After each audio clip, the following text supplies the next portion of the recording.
Deadpool has gone through phases where he was fully cured of his power set and even pretty once more in the comics, like back during Daniel Way's Deadpool run, looking completely normal but without his healing factor. But the most startling shift when it comes to Deadpool's appearance has to be between his on-screen adaptations. That's right, we're talking about the comparison between Deadpool's cinematic debut in the X-Men Origins Wolverine film and his own self-titled film franchise. Although oddly enough, both roles feature him played by Ryan Reynolds.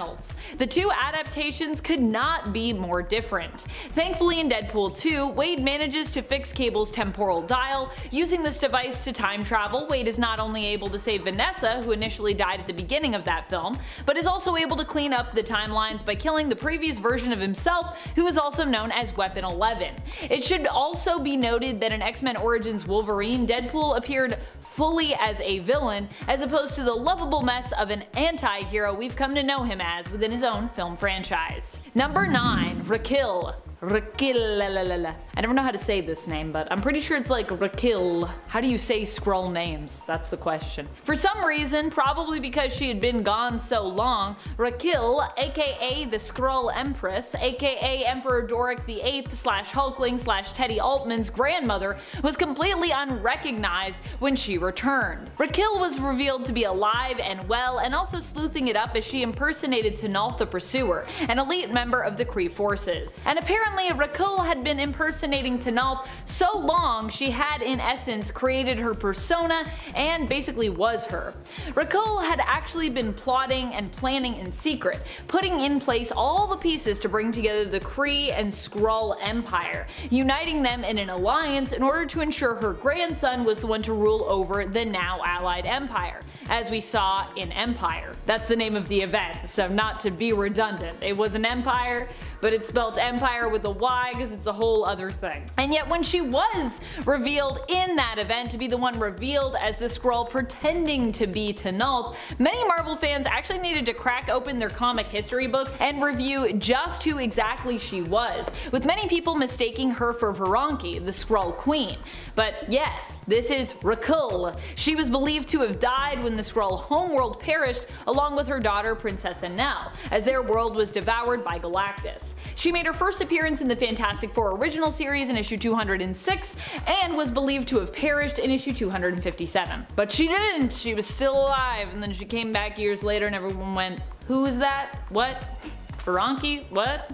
Not Veronki, two different people. Number 8. Kraven the Hunter. You might think you recognize Kraven, but do you really? After all, the current Kraven that you've seen turning up in the current Beyond storyline of the Amazing Spider-Man series is actually none other than Kraven's last son. Well, his last clone son, anyway. This clone of Kraven was given the name of Last Son after he hunted down all his other brothers, his other clone brothers, who had also been trained by Sergei Kravenov, the Kraven himself. As such, this clone of Kraven was named his true heir, and since then has also taken up the mantle of Kraven the Hunter. So while he may look like Kraven, albeit a younger version of him, this Kraven the Hunter is not actually the original. So I guess this is a character that you would recognize, but in so doing you'd be wrong, which means I guess you didn't really recognize him then, did you? This version of Kraven made his first appearance in the current run of The Amazing Spider-Man, which started in 2018, first appearing back in issue 16 as the Last Son. Number 7. Xemnu. Xemnu made his first appearance in Journey into Mystery in issue number 62. We learned that Xemnu was actually a prisoner and a criminal who was retrieved and accidentally revived by a human and electrician named Joe Harper. Xemnu would go on to become known as Xemnu the Living Hulk, and would also prove to be a powerful cosmic, psionic, and all-around bizarre enemy to the Hulk and the Hulk family in time.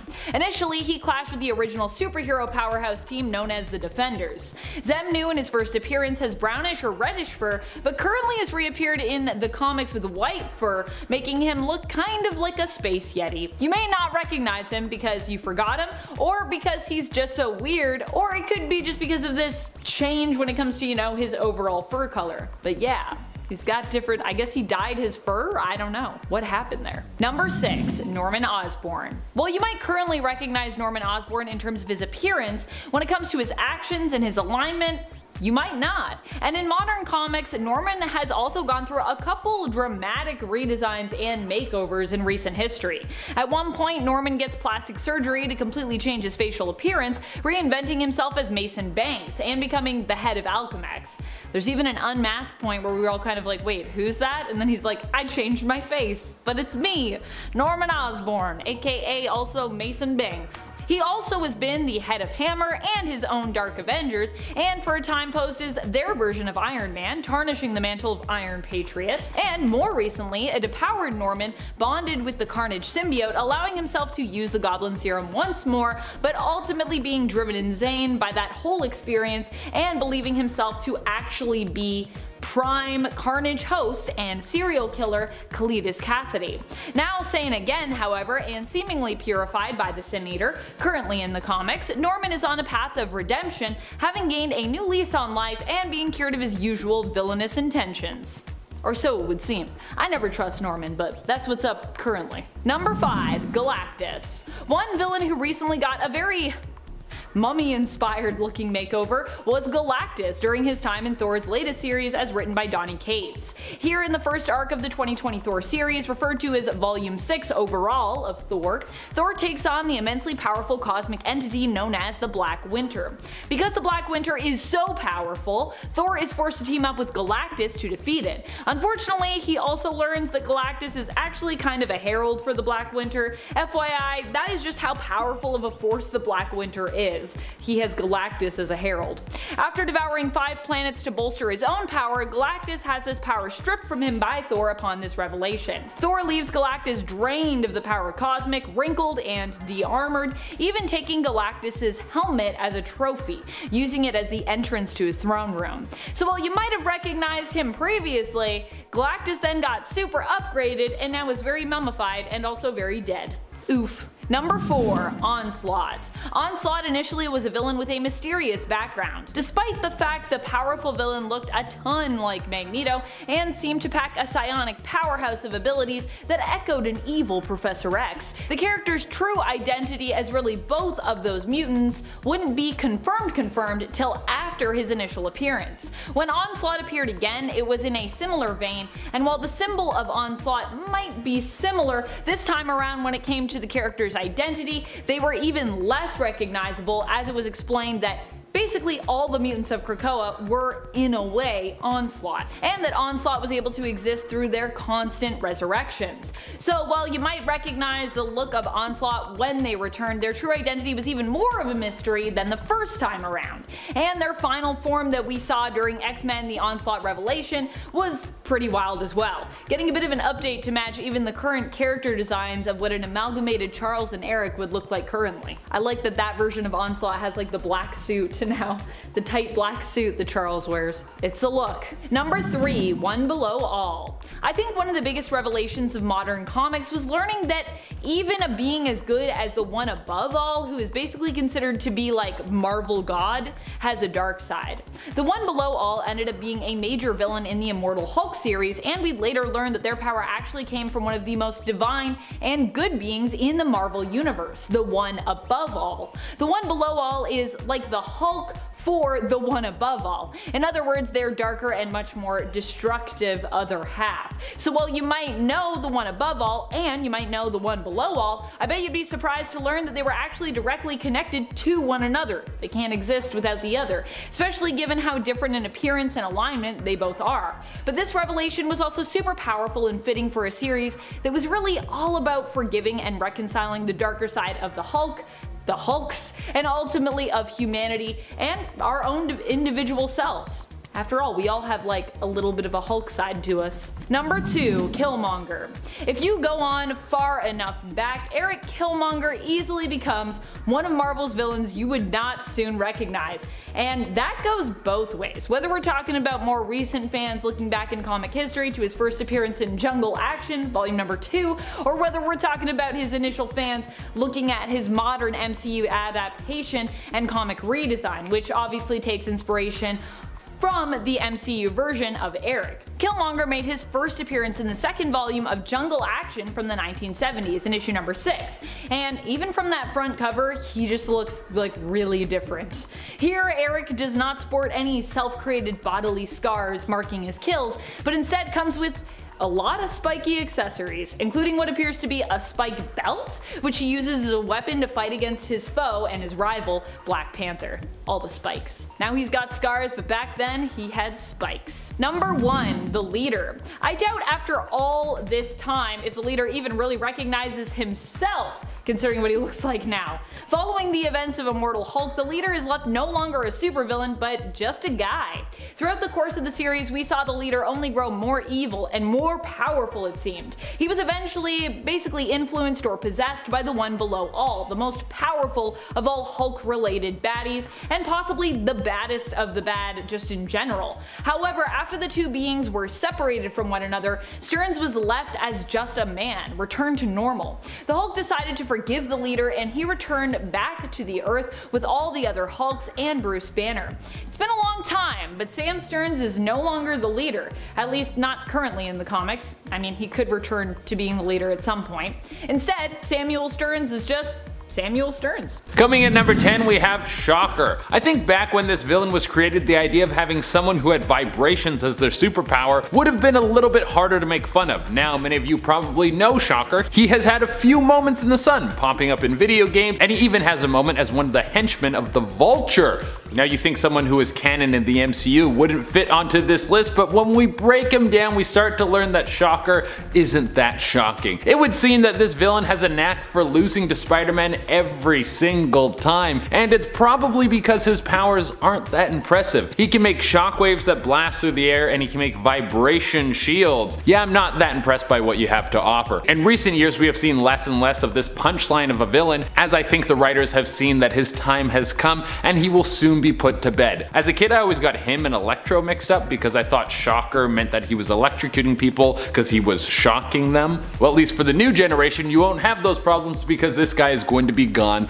pretty soon. Coming at number 9, we have White Rabbit. I mean, right when we start breaking down this villain, you will learn why she is on this list. It's one thing to be a down and out loser who's had enough of the cruel world and now wants to dive into a world of crime because everything else has let them down. But when you come from a rich family and you turn to crime just for the sake of being angsty, then I don't really have much compassion for you, and your character isn't really relatable. The White Rabbit, also known as Lorena Dodson, built her persona off the Alice in Wonderland book. She thought that would be a cool and edgy way to get into the world of crime. I think she just indulged in too many psychedelics and maybe went off the deep end. I wouldn't be surprised if this character was inspired by the rise of LSD in the 80s when this character was birthed. In terms of powers, she has zero. All she has is a bad attitude and a general understanding of martial arts. She's not a villain that any of us are clamoring for. Coming in at number 8, we have Mindworm. You know, for some of these villains, it seems that the writers went to so much work to really come up with someone who was interesting and had motivations for evil, but then they just throw them in the toilet, and that's what really happens with Mindworm. Mindworm starts off great. He has powers from birth. He's some sort of mutant kid with a huge head. Of course, he's weird and kids don't like him, but at least his parents love his huge cranium. But what Mindworm doesn't know is that he's feeding off the psionic energy of his parents, draining their brain. Eventually, he gets too greedy with this and he kills his own mother and father. He didn't mean to do this. He was just a young mutant kid who didn't know any better, and now he was an orphan. From there, he was bullied in the orphanage and he learns how to use his powers. Eventually, he grows up and is living in a New York apartment where he's feeding off all the people in the building and getting pretty strong off this. But Spider-Man moves in and he senses that someone's trying to suck out his brain energy. The two have a clash and Mindworm is killed by some gang members. Like, all of that work into building up who this guy is, and he was gone just like that. What a waste. Coming in at number 7, we have Gibbon. We got back-to-back orphanage stories for you. In fact, this one sounds like a cross between Mindworm and Robin. Gibbon is basically the missing link. He has all the abilities of a chimp that are amplified way up. He's got super strength, speed, awareness, reflexes. This guy is off the charts when you're talking about his Madden stats. But because of his monkey-like ways, the kids didn't really like him in the orphanage, and he was never adopted. Now this ended with him growing up and leaving like a regular dude, but now he was just a freak with no money, so he decided he could use his mutations to make some cash. And what's the best way for an oddity to make a quick buck? Well, the circus, of course. There you would think he would be among his people, but he was rejected once again, and now he turned to a life of villainy. When we first see Gibbon, he's just a dude that has some monkey skills, but in later renditions of his character, he looks like a full-on ape man. And even though he has the abilities to take down Spidey, the clashes between the two always end up with Gibbon on his butt. Coming in at number 6, we have the Answer. Now this guy is actually pretty cool. He's just used in a very lame way, and his name sucks. The Answer was already a skilled assassin. He was working for the mob boss of all mob bosses, Wilson Fisk. Anyone Fisk wanted taken down, he was all over it. And part of why he was so good at his job was because the Answer, at this time he was known as Aaron Nichols, is extremely intelligent. He showcases genius level problem solving skills, and he can come up with the answer to any problem. And this is all before he ever gets any sort of superpowers. There was a time in comics when the Kingpin was just handing out superpowers, but you don't give the first powers to someone you can't trust, so he of course gave his first dose of super juice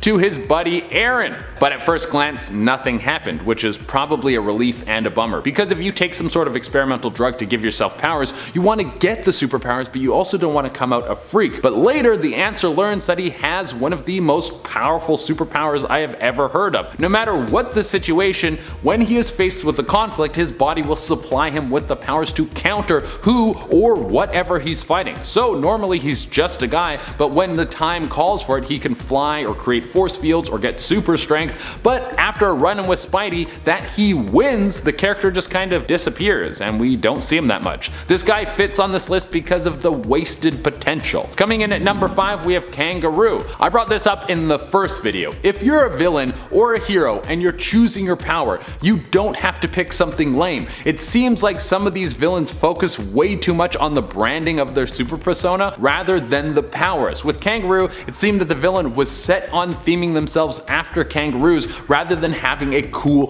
power. He has implants in his legs that allow him to jump very far, and he's also a skilled boxer. Like, not the worst combination of things, but when you're hell bent on taking out Spidey by stomping on him, you're probably going to lose a lot. There was this weird time in the 70s and 80s where Australia was this thing that the media was trying to push. It was foreign, it was interesting, no one really knew how to sell it. The closest that we got was Crocodile Dundee. But this villain seems like the big wigs at Marvel wanted to make an Australian themed villain because they thought kids would like it, rather than thinking of a good character first. Coming in at number 4, we have The Swarm. Have you guys seen that episode of South Park where they make a joke that the writers from Family Guy are just manatees in a tank and they all pull out 3 random topics to base an episode around? Well, that's what The Swarm feels like. They were like, German scientists, killer bees, purple cape. This dude is lame, not only because he's a swarm of bees that is being controlled by a dead scientist's consciousness, but also because this dude gets beat by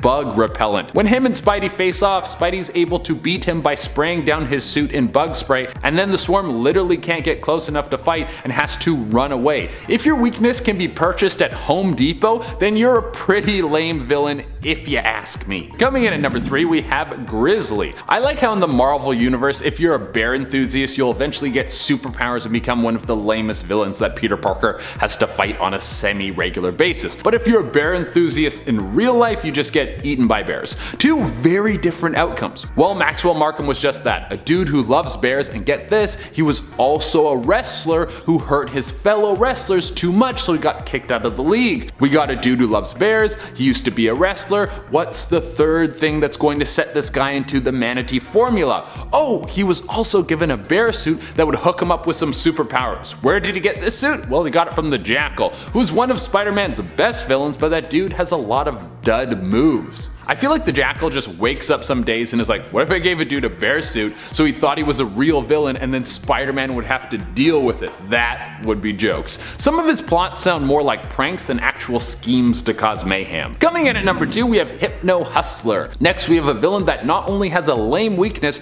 but their powers were used to such a small scale that doesn't really make any sense why this character was ever made. Hypno Hustler is Anthony Del Soin.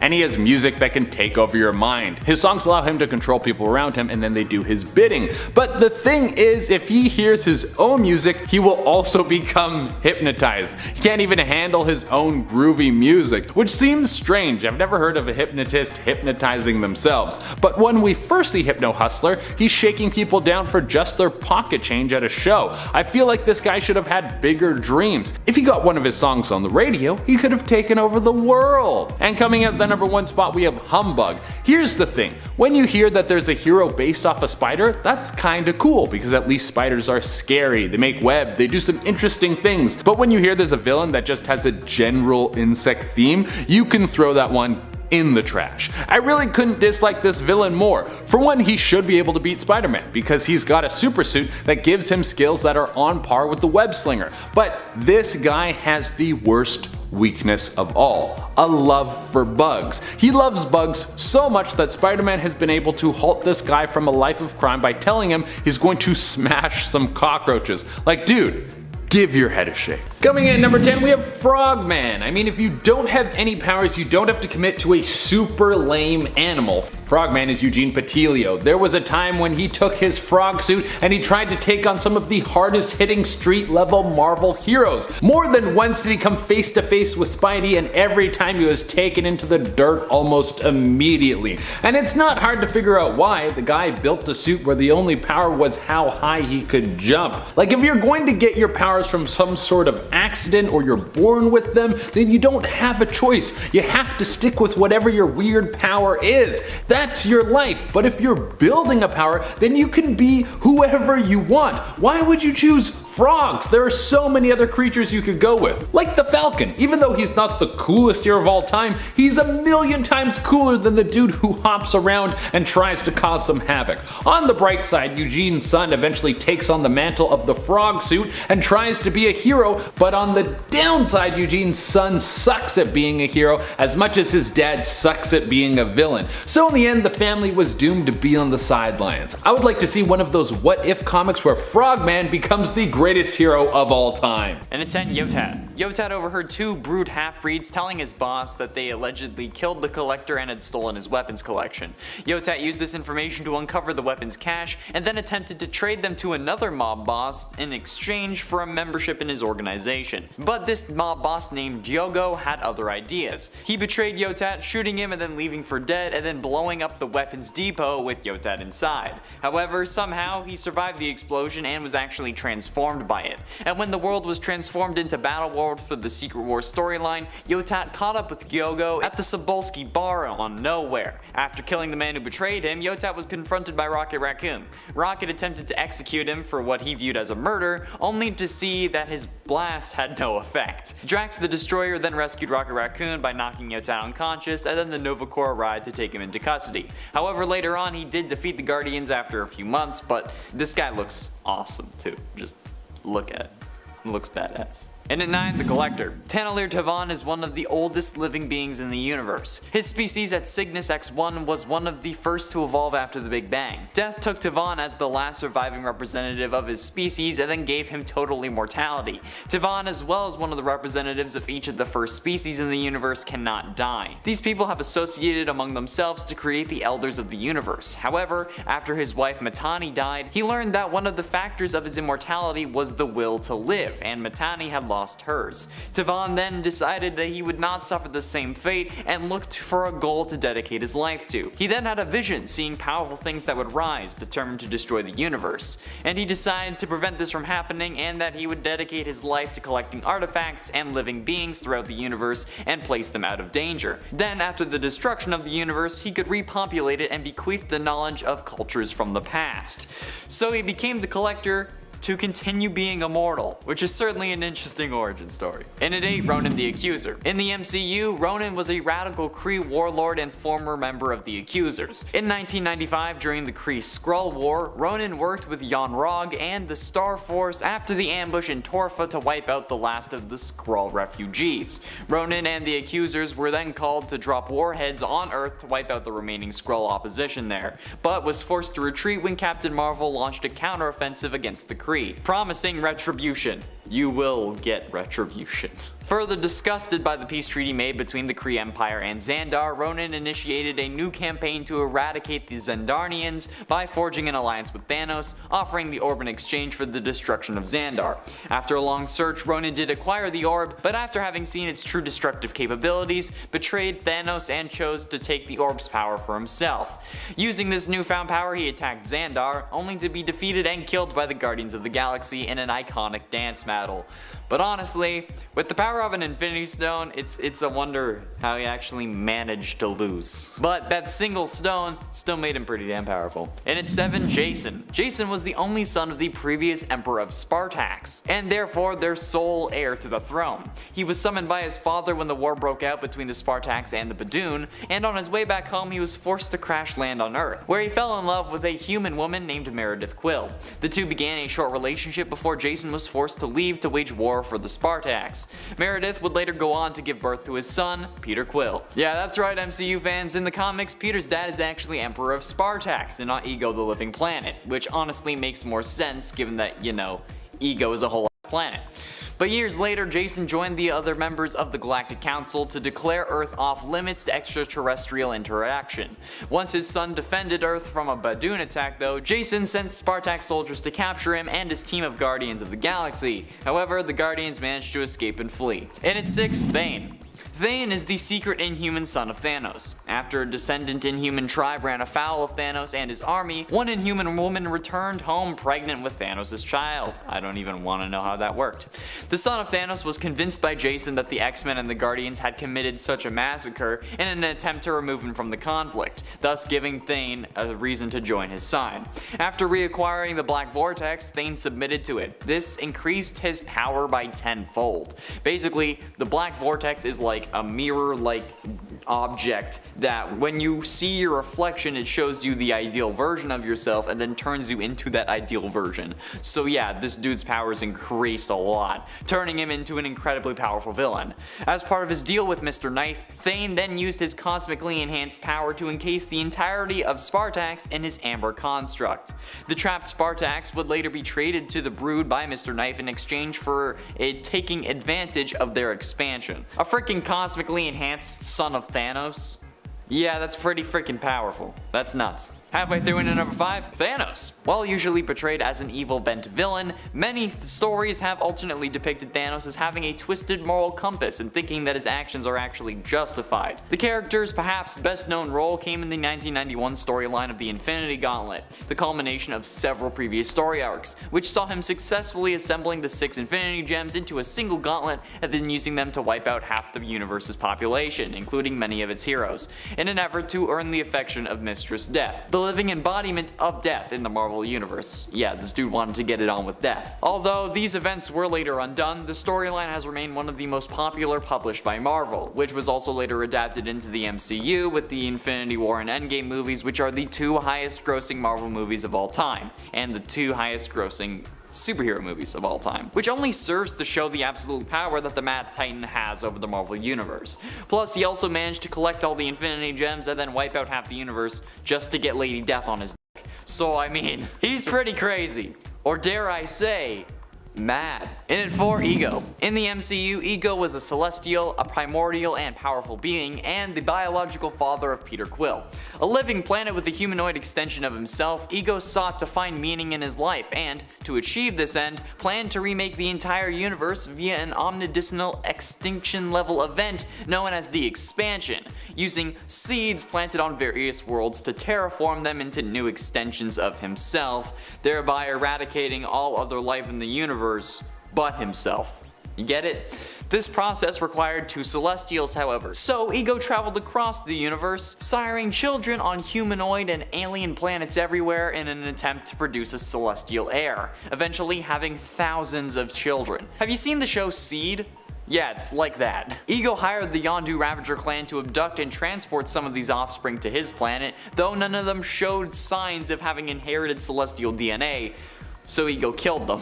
However, when he learned of a man from Earth who held an Infinity Stone without dying, he knew this must be the celestial son he had with Meredith Quill. But I think the most impressive part about this character is that not only is he a celestial, but he is also the commander from Sky High, meaning that technically Peter Quill is Will's stronghold, and honestly, that's a theory I can get behind. Sky High is a good movie, you should watch it. If you haven't seen it, watch Sky High. Penultimately, in number 3, Zeus.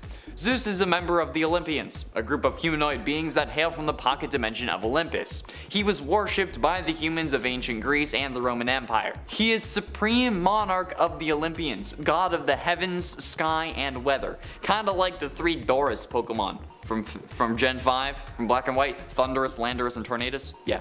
Zeus was the youngest son of the Titan Kronos, who ruled Olympus and Rhea. The Titans were the offspring of the sky god Uranus and the primal earth goddess of Gaia. Kronos overthrew his father's rule by fatally wounding him, and then the dying Uranus prophesies that Kronos would be overthrown by his own children, which I guess is kinda poetic. As a result of this though, upon the birth of each of his own children, Kronos had them imprisoned in Tartarus, the most despicable section of the extra dimension known as Hades. Yeah, hell. However, appalled by the mistreatment of their children, Kronos' wife Rhea concealed their 6th pregnancy from him and secretly gave birth to Zeus, and then gave the infant Zeus to Gaia for safekeeping.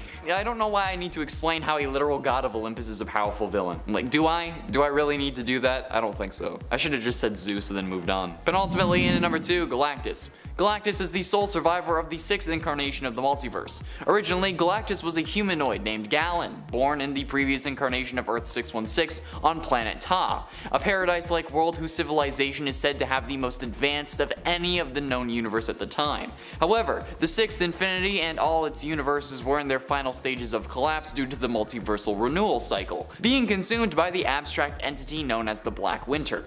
When the cosmos was going to meet its natural end, Galen was then approached by the embodiment of the 6th Infinity, the sentience of the multiverse basically, who merged its essence with the mortal Galen, this way giving birth to a new entity that would survive the multiversal renewal, Galactus, the Devourer of Worlds. However, the Black Winter also presented an alternate account of these events, saying that Galen's survival was it sparing him, and then turned him into Galactus to mark him as its herald. Galactus possesses the immeasurable power cosmic, and is one of the most powerful beings in the Marvel Universe, having near limitless godlike powers, and being considered an omnipotent entity. He's mega OP if he's eaten enough worlds. And that's kinda like me. I relate. And finally, in number 1, Michael Korvac. Being first introduced in Giant Size Defenders number 3 in 1975, Michael Korvac's father was killed due to events surrounding his birth in 2977. He was raised by his mother, but when the solar system he lived on Earth 691 and its colonies became the target for the Brotherhood of Badoon, Michael became a traitor and helped the Brotherhood.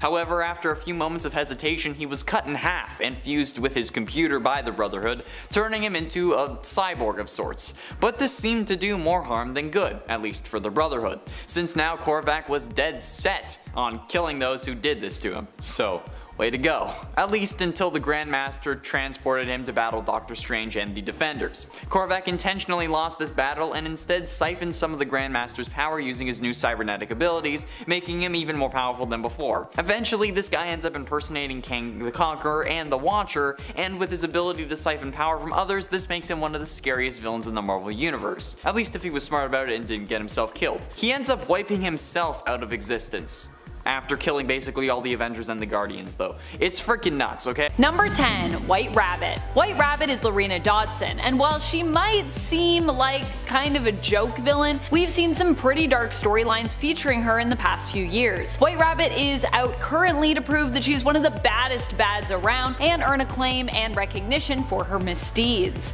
In the Absolute Carnage one-shot symbiote Spider-Man, we get to see White Rabbit featured in a much darker tale when she runs into a judge who at one point came into contact with the Venom symbiote. She ends up getting on his bad side, and in order to get back at him for what she believes was an unfair trial, she comes after him and his son, confronting them with a gun. It turns out the weapon is a joke gun which shoots out a little flag that says bang, but the shock of the whole event triggers a heart attack in the judge's son, Dan, who dies as a result, because he's kinda got a weak heart. White Rabbit is arrested but escapes at her trial, being busted out by a large mech-like rabbit. She torments the judge as she leaves, Reeves, who attempts to break into the courtroom to kill her, but accidentally shoots an innocent court stenographer instead. Lorena might have shown remorse here, but the fact that she messed with this man's life so intensely and then later was absolved of guilt by him killing an innocent man shows just how twisted and cold she can really be.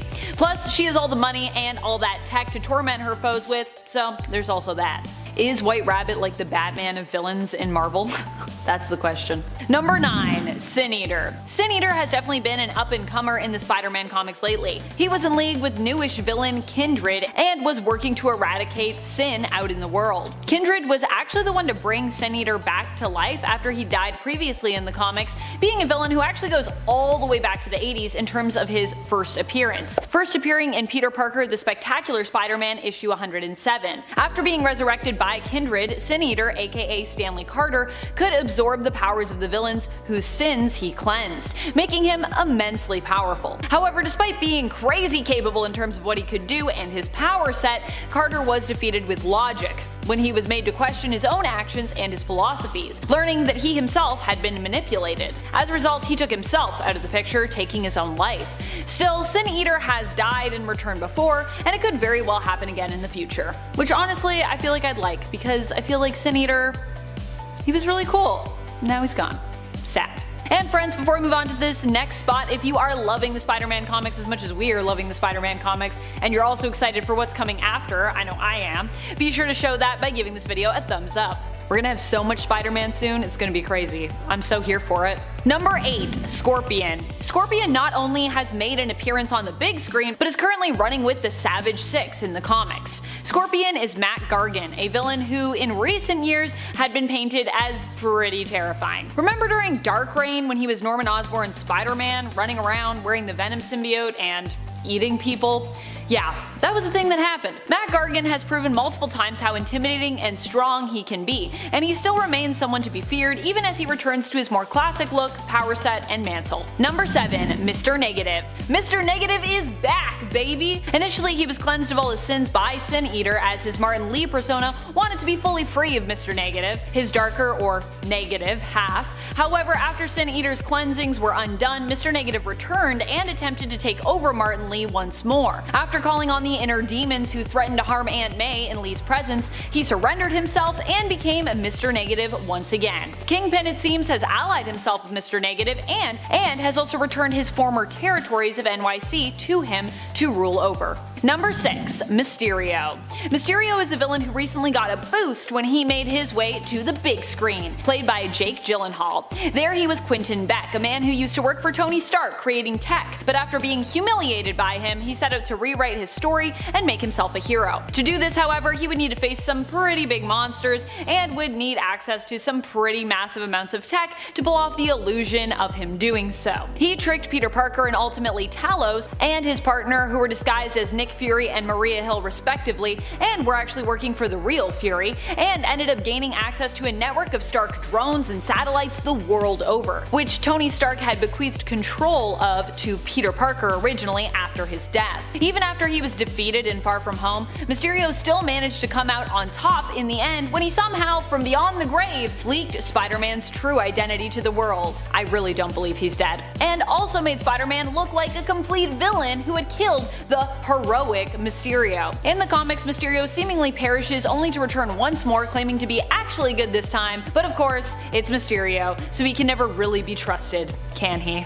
And if you want to check out that whole thing, you should go check out Sinister War issue number 1. Number 5. Vulture. The Vulture is another villain who also got a pretty big boost from making his way to the big screen in the first Spider-Man MCU film, Homecoming. In this movie, he's played by Michael Keaton, who absolutely delivered when it came to his version of Adrian Toomes, a down-on-his-luck salvage company owner who, after losing a major contract, is forced to turn to a life of crime to provide for his family. I actually really loved this version of Vulture, it was so good. Vulture then maybe gets a little carried away with that whole side hustle, becoming, you guessed it, a supervillain. Not only is Adrian still out there in the world and still a great threat to Peter as he actually knows his secret identity, but it's also been implied in the Morbius trailers that he might have found his way out of prison. In the comics, Vulture is currently leading the Savage Six, one of the multiple Sinister Six teams headed Spider-Man's way.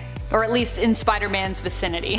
All these Sinister Sixes have their own motives, but They're all going to be at least fighting around Spider-Man, I think. Spider-Man's definitely going to be there and be like, oh, I don't want to deal with this. Number 4, Norman Osborn. Green Goblin, Red Goblin, Goblin King, or just Norman Osborn. Whatever name he's going by at the time, Norman Osborn still remains one of the most powerful Spider-Man villains that we've ever seen. Remember when he threatened not just Peter Parker, but pretty much all the heroes and civilians of Earth during Dark Reign when he became the head of a new organization he'd created to replace S.H.I.E.L.D., Hammer? Not to mention, he also became the Iron Patriot, aka the Iron Man stand-in of his own Dark Avengers team. Of course, lately he's been taking a bit of a back seat as he's more focused on working to help his son Harry Osborn, who is currently taking over the reins in Spider-Man as one of the main big bads currently. Well, kind of. It's complicated. Still, you can't deny the years of history between Norman and Peter and how much Norman Osborn has tried to drive Spider-Man insane. And so for that fact, we still gotta put him, I think, pretty high up on the list, because you can't erase that history. Number 3, Lizard. Lizard is back to shed levels of scary currently in the comics as we gear up for Sinister War. In order to get the villain back on the Sinister Six team, he had his reptile half separated completely from Kurt Connors, meaning that he's full animal instincts and is out for blood. Definitely a deadly loose cannon you want to keep your eyes on, especially considering in the past, it's usually been Doc Connors' presence within that beast that has allowed Spider-Man to defeat the villain, usually finding a way to appeal to his humanity. But with his humanity stripped away, Lizard is being set up to become more deadly than ever. And I am here for it. It's Lizard's turn, baby. Number 2, Kindred. Kindred for a while was one of the biggest and most mysterious baddies that Spider-Man was up against in his own series. We didn't really know who Kindred was for a long time, or what his deal was, other than he knew Peter very well, and also seemed to bear a long-time grudge against both him and villain Norman Osborn. He also seemed to have a soft spot for Mary Jane. This would all make a lot more sense when Kindred was revealed to be Harry Osborn. As Kindred, Harry is now kind of part demon, and is likely in league with another big bad from hell. Although the other side to that is that Harry is also kind of trapped in a cell, so there's a lot going on here. There's still a lot to unpack with Kindred in terms of the mysteries. Kindred has centipedes that he can use to control others and influence them. He can also manipulate people's dreams, teleport, appears to be invulnerable, and can resurrect the dead. All in all, he's a pretty intimidating villain, with or without the mystery that once surrounded him, and still kinda does surround him. Number 1, Mephisto. Mephisto has proven to be another key player not just in Peter Parker's life as his antagonist, but also just in the Spider-Verse in general. He's also gotten involved in messing with the lives of Miles Morales, Spider-Gwen aka Ghost Spider as we know her now, and even Superior Spider-Man aka Doc Ock. Mephisto, it seems, is going to be coming back with even more surprises for Peter. Number 10, Electro. Electro, even in his first appearance in issue 9 of the original Amazing Spider-Man series, was beating Spider-Man. At least initially. When Spider-Man first meets Electro, he doesn't know what to do, and Electro gets away a few times before Spider-Man manages to stop him. At one point, Spider-Man even reaches out to try and grab Electro. Not a great idea. While Electro is in his electric shock condition, his words, not mine, it turns out touching him is deadly. Spider-Man survives the great electric shock he is given, but is forced to modify his costume in order to take on Electro in the future. He adds on rubber slippers and gloves, and likely in the future would make modifications to his costume, adding in rubber insulation in case he came up against the villain again, which he would many times. Because yeah, that's only issue 9. It goes on for a lot longer than issue 9. Number 9, Mephisto. Mephisto might not win in the most obvious ways, but he definitely is always sneakily on the up and up when it comes to him versus heroes. Any heroes really, Spider-Man included. In the case of Mephisto versus Spider-Man, that sounded more legal than I intended, but I guess we are dealing with binding contracts. Mephisto ended up helping Peter to get what he needed, but at a price. He required in exchange Peter's marriage to MJ, which for comic book continuity meant undoing that rocky but ongoing union. Spider-Man got what he wanted, Aunt May was safe and his identity was a secret once more, but I don't think he really realized what he was giving up until he experienced it. MJ didn't even seem to recall their marriage, although lately it seems to be implied that she might have known more about their past than she's let on. And friends, before we move on to this next spot, if you are loving this list and you love it when I talk about villains, I love talking about villains, then be sure to show that love by giving this video a thumbs up. It really does help us out here. I'm not just saying that. They don't just pay me to say that, this is the truth. Number 8, Chameleon. In his first appearance, Chameleon left Spider-Man running away in tears, ruining the day he ever became Spider-Man. Chameleon may have been apprehended in the end of issue number 1 of Amazing Spider-Man, but somehow it still felt as though he came out on top. Dang it, because Chameleon, he's a villain, so he shouldn't win. Although I am kind of rooting for him sometimes. During their conflict, Chameleon attempted to make it seem as though Spider-Man was up to no good, impersonating him while committing acts of thievery and fleeing from the police. Oh no! Even once Spider-Man managed to catch him, it still seemed as though Chameleon might get away. Fortunately, Spider-Man had his spider sense to let him know something was up. He managed to get away from Chameleon, but it was only because Chameleon's disguise had become damaged in the fray that the villain was caught at all. So Spider-Man didn't even really win that day. It was more just like Chameleon made a mistake. And it was like, dang it. Now it's revealed who I am, because you can see the Spider-Man suit underneath and I was impersonating Spider-Man. How embarrassing. Number 7, Morlun. Not only has Morlun proven himself to be a formidable foe in various storylines, with him taking on all of the Spider-Verse twice in the Spider-Verse event and Spider-Geddon in the comics, in addition to taking out multiple Spider-Folks / Spider Totems along the way, but he also went toe-to-toe with Spider-Man in the other. The worst thing / I guess best thing for Morlun fans about this story is how Morlun doesn't just ever go for the 1-2 knockout. Morlun seems to prefer drawing out his victory, teasing his victim if you will, and enjoying Spider-Man's suffering. It's probably because Morlun's used to winning so much. He's used to devouring Spider Totems, so he's like, we'll just let this play out. At one point, Morlun devours Spider-Man's eye in a fight and beats him to within an inch of his life. However, while this definitely feels like a victorious moment for Morlun and Spider-Man was beat here, he would eventually recover, meaning that Morlun didn't get a straight victory over Spider-Man. In fact, he'd even heal his eye back. But of course, villainous victories rarely ever get to be permanent, so I think we still need to count this one. Number 6, the Lizard. While Lizard doesn't do anything crazy like succeed in completely killing Spider-Man or anything like that, he does beat him in the race against time to save his friend, Dr. Curt Connors, who, is also the Lizard. In the story Shed, the Lizard ends up taking over before Spider-Man can get there to try and stop it. Spider-Man arrives far too late, as the Lizard seems to have permanently gained dominance after devouring Curt Connors' son against his own will. This victory would be one that would not only haunt Spider-Man, but the Doctor as well. He would end up finding a way to cure himself of his lizard brain, but become stuck in his lizard form, kept in a containment cell for his crimes, but unable to bring himself to reveal Spider-Man that he had finally cured himself mentally of his reptilian half. This whole thing is just a super big Lizard win in my mind, because even when Connors frees himself of the Lizard, he's still stuck in the lizard form, and he still is I feel too guilty to even be able to tell people what's really going on. So the Lizard really won, even though he was gone. Number 5, Mysterio. Mysterio recently got a pretty big win in the MCU, in typical Mysterio style, I must say. While he hasn't been doing too hot in the comics lately, in the Marvel Cinematic Universe, in Spider-Man Far From Home, Mysterio managed to earn Spider-Man's trust and even infiltrate S.H.I.E.L.D., making them believe he was a hero from an alternate world. I'm not going to lie, even I personally wanted to believe it. It turned out this was not true, and while his backstory was a little different here, Mysterio here was still a master at illusion and a full-on villain. In the end, Quentin Beck would seemingly die during a confrontation with Spider-Man, but it turns out he had one more trick up his sleeve. And at the end of the film, we see a video recording of Beck that incriminates Spider-Man and also reveals his true identity as Peter Parker. He's going to be in a lot of trouble in the next movie, I think. Number 4, Kraven. Kraven's Last Hunt is a story that forever sticks out in comic book history. Especially in Spider-Man's history, it is a dark tale where Kraven finally captures his most prized prey, Spider-Man. What's more, it's also implied he kills Spidey. He then proceeds to take Spider-Man's place, proving once and for all that not only is he capable of capturing and killing the hero, but also aiming to prove that he's better than Spider-Man by beating down all his villains brutally. In the end, we learn that Spider-Man was was not actually dead, but in a comatose, death-like state all this while. He returns and Kraven acknowledges that while he seemingly won to do what Spider-Man does while keeping to his moral code is actually an impressive feat.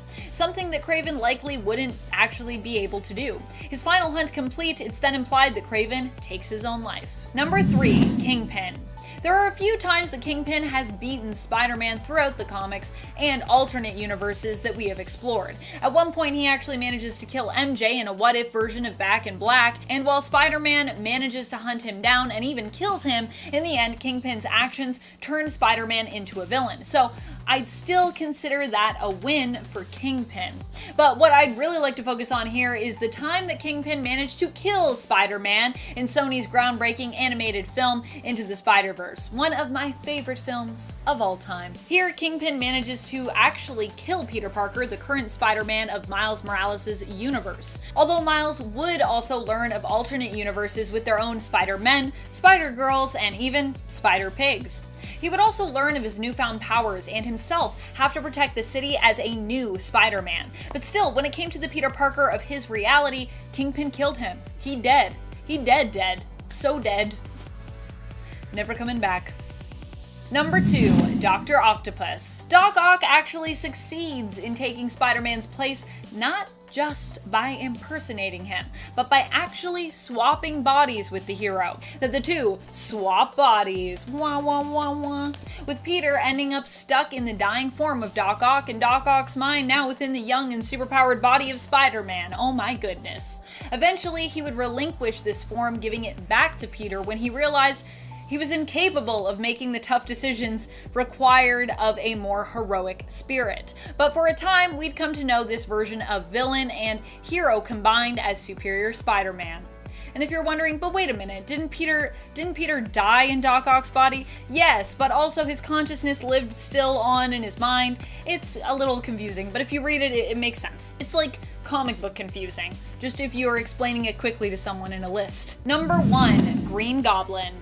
You can take Peter's body, you can take his mind, you can ruin his reputation, but one of the worst things you can ever do to him is to break his heart. There are many ghosts that haunt Peter Parker, but one of the most meaningful ones to this day remains that of Gwen Stacy. Gwen was Peter's childhood sweetheart. Before he and MJ were together and were a thing, he was with Gwen, who was also a science enthusiast and academic like Peter. Gwen ended up being taken hostage by the Green Goblin and thrown from a bridge. When Peter as Spider-Man went to save her with his web shooters, it's implied that his own attempt to do so was what killed her. The tension from his web caused her neck to snap. Norman Osborn has remained one of Spider-Man's most iconic villains to this day, and for many, the moment Green Goblin killed Gwen Stacy was where this shift really happened for his character, making him Spider-Man's greatest and most feared nemesis. Number 10, Vanisher. An old school villain who also almost single-handedly defeated the X-Men back in the day. Almost. So close. Well, actually, he kind of did defeat the X-Men team, but fortunately Professor X butt in to save the day. And he was only able to defeat Vanisher by wiping his mind and making him forget who he was and what he was capable of, which I think goes to show just how powerful of a villain he is. He was the first teleporter the team really encountered, proving just how crazy powerful teleporters are. Vanisher is also considered to be a super fast teleporter, and his power limits thus far have been pretty much undefined, even when he did resurface years later. I would consider him to be at a higher level though, just based on what I've seen thus far. He also was able to teleport himself safely just instinctually, even when teleporting to a place he's never seen or been to before, avoiding teleporting partially or fully into any solid objects, which of course could kill him, and which is like a great danger if you're a teleporter. You just teleport somewhere and now part of you's in a car and you're like, well, I guess I'm dead now. That's it. Number 9, Living Diamond. Okay, so someone I also think we need to talk about who needs some kind of redemption in the comics is Jack Winters, aka Jack O'Diamonds, or Living Diamond. He was one of the first X-Men villains whom Professor X saved Scott Summers from, thereby recruiting him to his X-Men team. Living Diamond's mutant power was believed to be radiation resistance, but he was also shown to be able to teleport short distances, had telepathy, and had a diamond form. Does that sound familiar at all? Telepathy with a diamond form. Somehow, Living Diamond was way too easily defeated by a vibration beam which shattered him. I know Living Diamond is dead now and was undead at one point, but I really feel like, considering how OP Emma Frost has become, Living Diamond should also get a second chance to prove just how powerful he, in theory, should be. I mean, if you got all that, how were you so easily defeated? And friends, before we move on to this next spot, if you are loving this list and you want more lists like it where we talk about the unexpected yet powerful villains that we don't usually get to talk about, be sure to let us know by giving this video a thumbs up. Number 8, Arcade. Arcade is one of those villains who feels super ridiculous with his grandiose plans for Murder World, but in reality, when he actually manages to achieve plots like Murder World, he's actually quite scary. I mean, getting a sneak peek into just what a ludicrous and horrifying operation he'd run in Hellions really made me appreciate just how dangerous Arcade can be if he does manage to get enough hostages, that is, to control people into working with him so he can create his Murder World. In Hellions number 9, it's revealed that the trap Mastermind walked the Hellions, and prior to that Mr. Sinister, into was a trap laid by Arcade himself. Gasp, what a reveal. Arcade's plan was to use Sinister's Hellions as leverage to encourage Sinister to work for him. Sinister didn't really seem to actually care about the Hellions, and he basically just agreed outright, although Arcade still chose to forcefully remove some of his teeth for fun before putting him to work. He wanted Sinister to make clones for him for Murder World, and had his plan worked, it would have been a real horror show. However, Sinister made a counteroffer to Mastermind, and instead the two double-crossed Arcade. Still, that whole 3-issue arc made me believe in the power of Arcade. Like, if he has the right allies, he could be really crazy. I'm here for some sort of plot where Arcade tries to just turn the world into Murder World or something.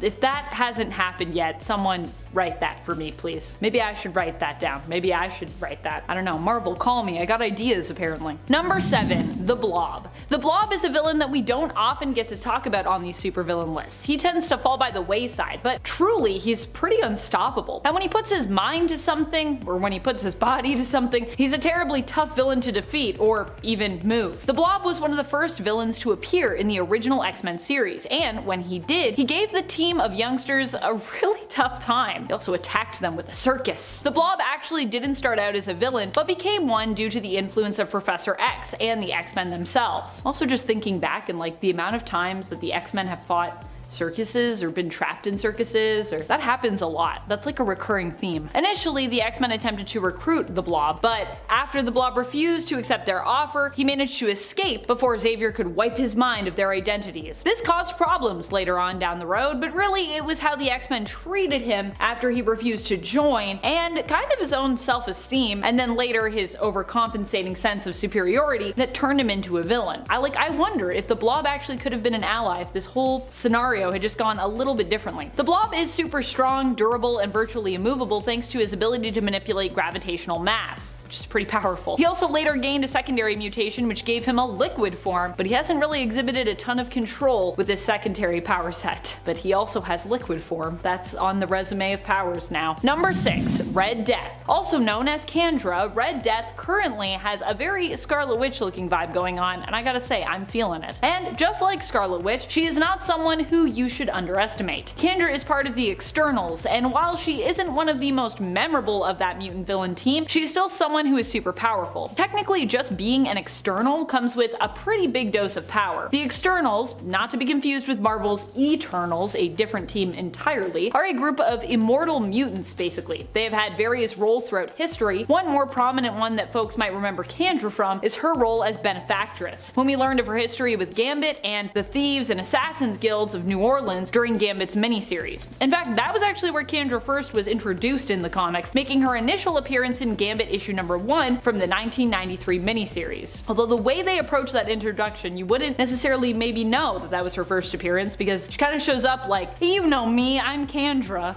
And I'm like, do we know you? Who are you? But it's alright, she's pretty powerful. Number 5, Moira X. Moira was at one point powerful enough to have almost successfully wiped out all mutants. If it weren't for Mystique and Destiny, she would have succeeded. Even though she claimed during that past life that she only intended to create a cure to offer it to those who wanted it, Destiny knew that any mutant cure would essentially become weaponized and then forced on mutants, regardless of their own wants and desires. For those who haven't been reading along recently with the events of the current X-Men line of comics, it was revealed that Moira herself was actually a mutant whose powers were basically reincarnation in her own form. Basically, she dies and then she comes back to life as like a baby and lives her life again. But when Moira dies, she ends up being reborn as herself, but with all the memories of that past life. As such, Moira wasn't just a dangerous potential villain for the X-Men, but kind of the whole of 616, which also seems to be tied to Moira's current life, which I believe is her 10th life. Pretty crazy stuff. Moira is no longer a mutant after being cured in the 2021 Inferno series when Mystique shot her with a gun of Forge's design, which basically turns mutants into humans. But she still is a dangerous woman with a lot of information, and it was heavily implied that the creation of Krakoa was kind of all about eventually ridding the world of mutants over time, with Krakoa being like their last hurrah in terms of Moira's plan. Time will tell if Moira becomes more villainous, but I wouldn't be surprised if she did, just based on where she was heading in this story. And when or if that does happen, you better watch out.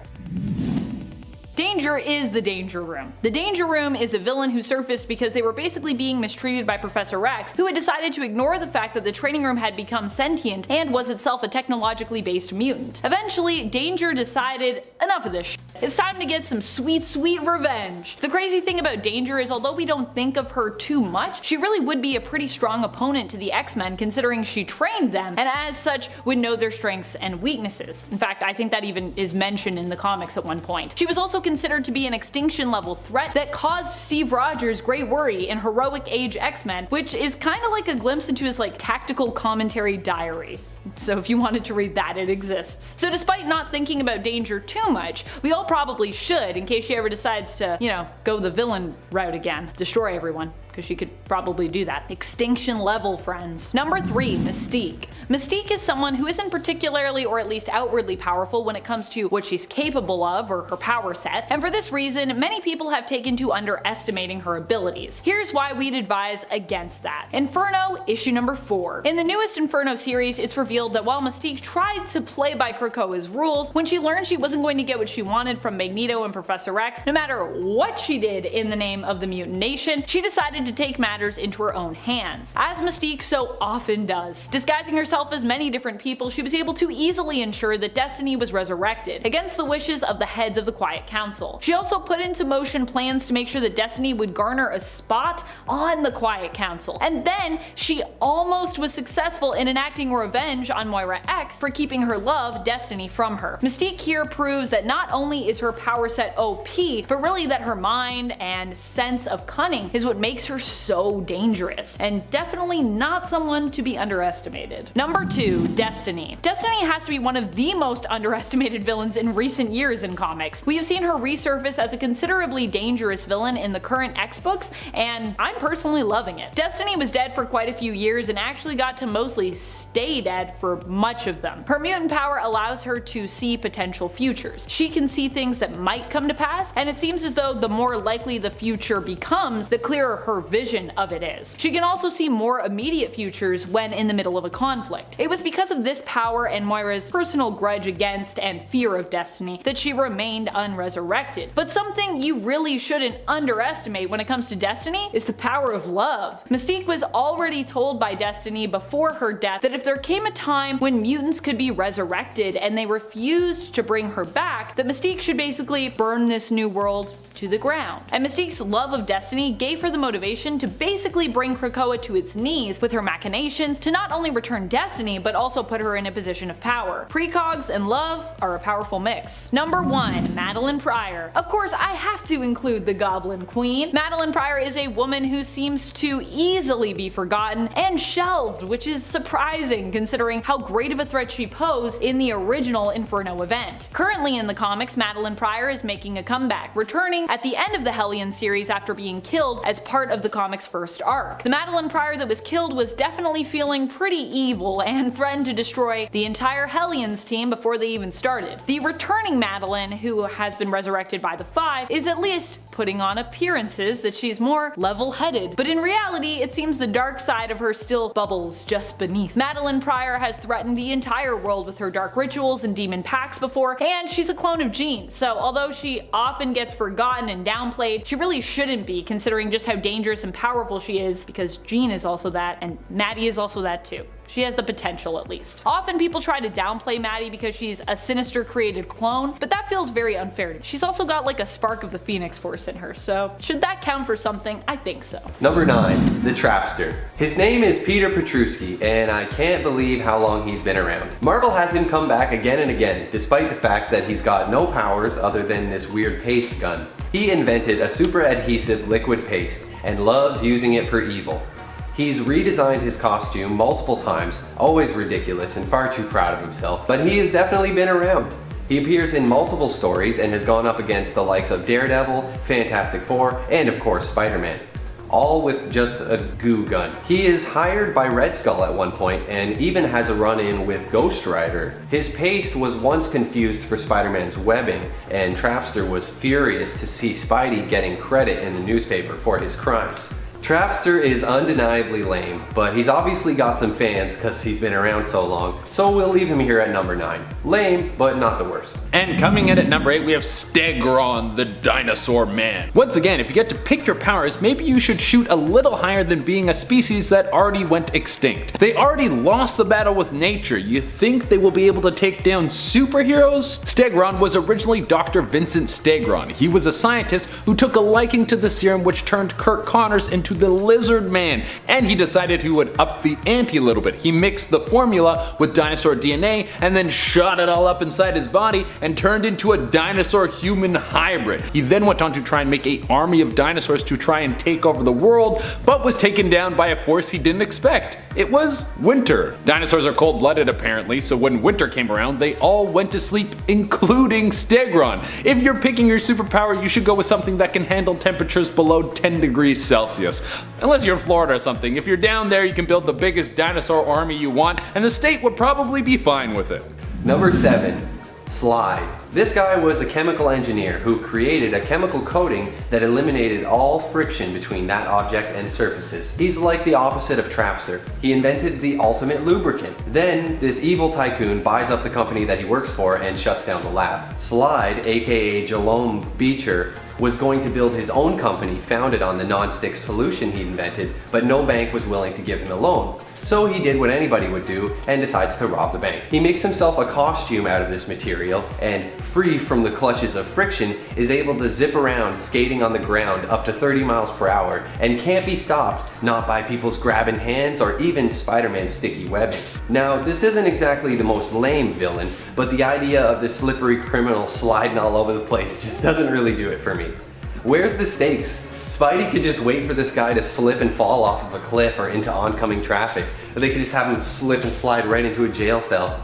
I'll say one thing, the way that he zips all over the place in the comic panels looks like a lot of fun. Number 6, the Walrus. With big wet flippers and menacing tusks and the blood-curdling cries of "Arf, arf," it's easy to see how terrifying a walrus-based supervillain could be.